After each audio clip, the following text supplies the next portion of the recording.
చాలా మంది లీడర్లు పోటీ పడుతుంటే పార్టీలకు ఇబ్బందే. పెద్దగా పోటీ లేని చోట ఉన్న లీడర్లు మాకే గ్యారంటీ అని ధీమాగా ఉండడం కామన్. అయితే పోటా పోటీ అనుకున్నది ఈజీగా తేలిపోతే, పోటీనే లేదనుకున్న చోట టఫ్గా మారితే లీడర్ల బాధ మామూలుగా ఉండదు.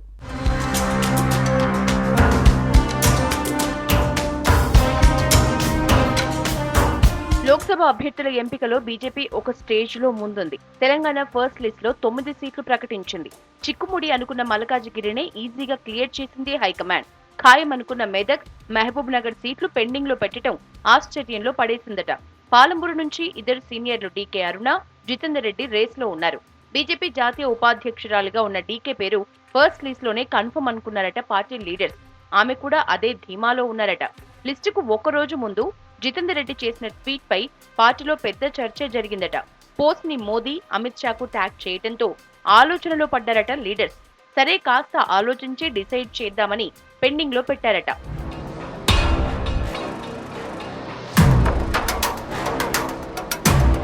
ఫస్ట్ లిస్ట్ లో పేరు రాకపోవడంపై డీకే వర్గం అసంతృప్తిగా ఉందట. సీనియర్ నేతకే ఫస్ట్ లిస్ట్ లో ఇవ్వకుంటే ఎట్లా అని ఫీల్ అవుతున్నారట. డీకే అరుణ పైన కొందరు హైకమాండ్ కు ఆకాశరామన్న ఉత్తరాలు రాసినట్లు పార్టీ వర్గాల్లో చర్చ నడుస్తోందట. మొన్నటి అసెంబ్లీ ఎన్నికల్లో డీకే అరుణ కుటుంబ సభ్యులు వేర్వేరు పార్టీల తరపున పోటీ చేయటం ఆమెకు ఇబ్బందిగా మారిందట. మక్తల్ బీఆర్ఎస్ నేత వెంకటేశ్వర్ రెడ్డి, నారాయణపేట కాంగ్రెస్ ఎమ్మెల్యే పర్ణిక రెడ్డి, గద్వాల బీఆర్ఎస్ నేత కృష్ణమోహన్ రెడ్డి ముగ్గురు డీకేకు బంధువులే. ఫ్యామిలీ మెంబర్స్ డీటెయిల్స్ తో డీకేపై హైకమాండ్ కు ఫిర్యాదు చేశారట. ఈ రీజన్ తోనే ఫస్ట్ లిస్ట్ లో టికెట్ ఆగినట్లు ఆమె వ్యతిరేక వర్గం ప్రచారం చేస్తోందట. జితేందర్ రెడ్డి పైన ఈ రకమైన ఫిర్యాదే పోయినట్లు చెప్తున్నారు ఆయన వ్యతిరేకులు.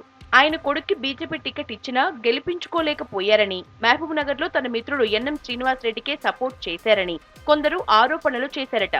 ఇద్దరిపైన కంప్లైంట్ పోవడంతో పాలమూరు సంగతి తర్వాత తేలుద్దామని పెండింగ్ లో పెట్టినట్లు టాక్.